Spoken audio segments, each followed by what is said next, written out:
Welcome back to Kim's Creations. Today we aren't really creating much of anything besides a mess perhaps. So this is a painting that I already did, and I'm sorry, you're gonna have to excuse the ring light and all my other lights because I need them on in order to show you what I'm doing. So if you have not seen this creation video, I will link it above for you so you can see it. But with this painting, I really wanted to put resin on it. And I have not used resin before. And the resin that I was using is KS resin. I'm just gonna bring one of the bottles over. This is the hardener, and then the other's the resin. So this was part B, as you can see. And you mix the two together 50-50 and stir like crazy. Well, not really like crazy, but you stir consistently for anywhere from 2 to 4 minutes. So my first layer of resin is down, but this is what I found when I did it. I think I got too close with my heat gun to the resin, and it kind of created this negative bubble effect. I don't know how else to explain it, but I think basically I burned the resin.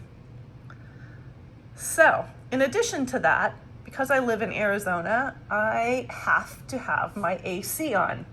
And while I was messing around with the resin, trying to get it all leveled and around and all the bubbles popped, I had little itty bitty bits of lint that got into my picture. And you can see these scrape marks. What I did was I took some sandpaper. It's actually 150 fine sandpaper that I used, and I just scratched up the surface where those imperfections were. Hopefully you can see that. I think you can see it quite well right there. So I did that, and then I took one of my cloths that I use when I'm painting and I get it wet, but I just ran it over the surface to get the dust off of it.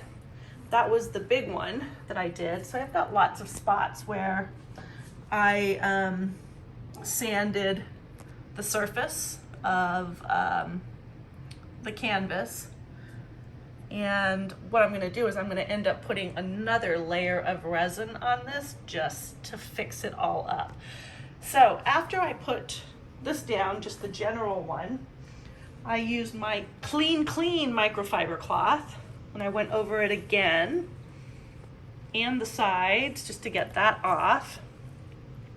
And now what I'm gonna do is I'm gonna take a cotton pad that has isopropyl alcohol on it and just run it over the surface to really clean off any dust particles that might have gotten on there just from the sanding. So that is where I'm at right now. And stay tuned, I will show you the process of putting coat number 2 of the resin on. All right, I'll be right back. Okay, I am back. I have got my canvas prepped as much as I can, and I have also got my resin all stirred up. So I've been stirring it for just over 3 minutes. There's lots and lots of air bubbles in here.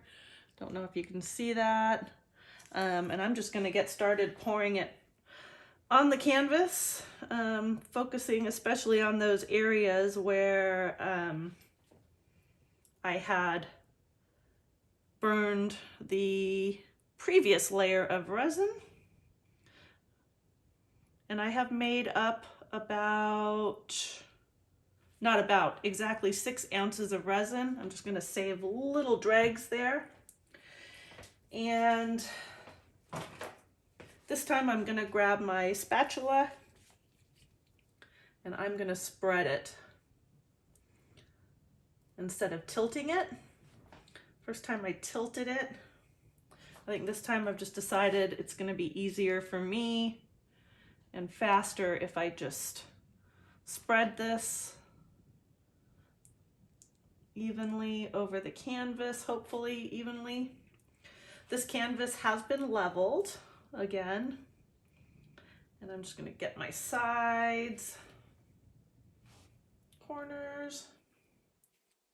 This is plenty. Now, if you go online and enter a search for a resin calculator, it will give you how much resin your piece of artwork will need.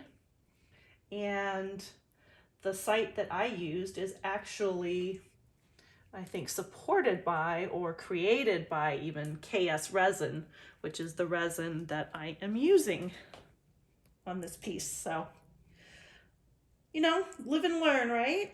If at first you don't succeed, practice, practice, practice. I'm just making sure I get this all off the sides. I think I've got it pretty well.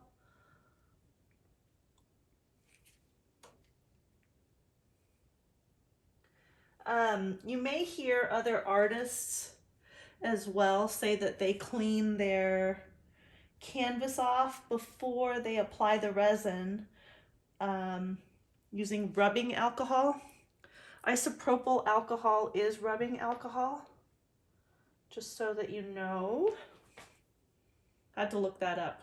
I'm like, is rubbing alcohol isopropyl alcohol? I think it is, but I wanted to be sure.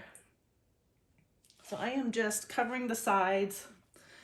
I'm going to set that off to the side. Rubbing alcohol will also clear off any of your tools that you're using that may get covered with resin, as long as you get it off while the resin is still wet. And if you have any sticky parts on your hands, it's a good way to get it off, or on any surface. All right, now I'm gonna get my heat gun back out. I'm gonna set it on the low setting. And I'm gonna start up high and just pop all those bubbles, the resin bubbles.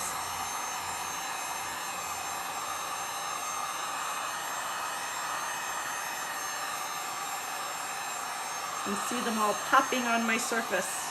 There's lots and lots of bubbles. Trying not to get too close. I'm just going over the surface.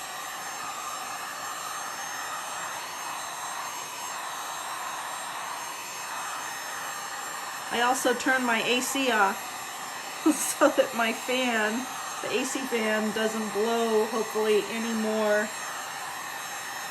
dust particles into this while I'm trying to get the bubbles out.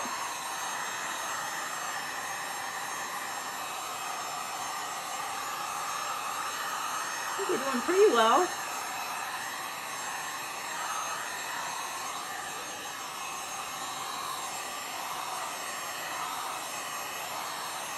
Still popping bubbles like crazy. It's amazing how beautiful resin makes the surface of your paintings. Okay, I think I've got this pretty well nailed. I see one fuzz that got in there. I'm gonna turn this off. I have a hot plate set out so that my heat gun doesn't burn anything. All right, where did my tweezers go? Here we go. I am going to search. I think those are bubbles. Those are bubbles, but I have a piece of lint right here. There, I got it. I am looking at the surface of my canvas, looking for those imperfections. Having the big ring light is such a useful tool. You want to get down and look across the surface. I missed it. Pull out anything that you see that should not belong. Okay, I'm going to get down and inspect the surface one more time. Okay, I think I have a pretty flawless finish. Let's bring it in.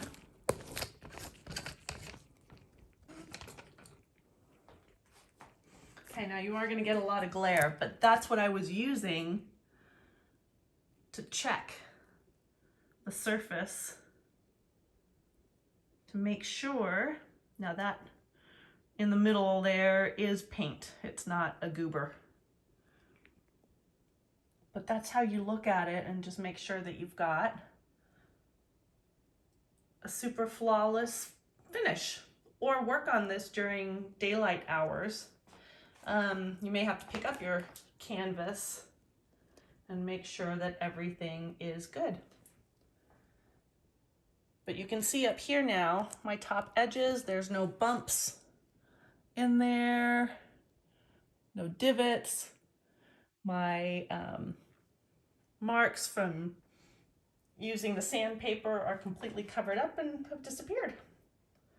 All right, so there you have it. Hopefully you found this useful to you. Learn from my mistakes, if you will. I'm gonna try and back out to get that ring light out. Yeah, all right, thank you for watching. Please hit the thumbs up button, and we'll see you on the next video. Thanks for watching Kim's Creations. Till next time.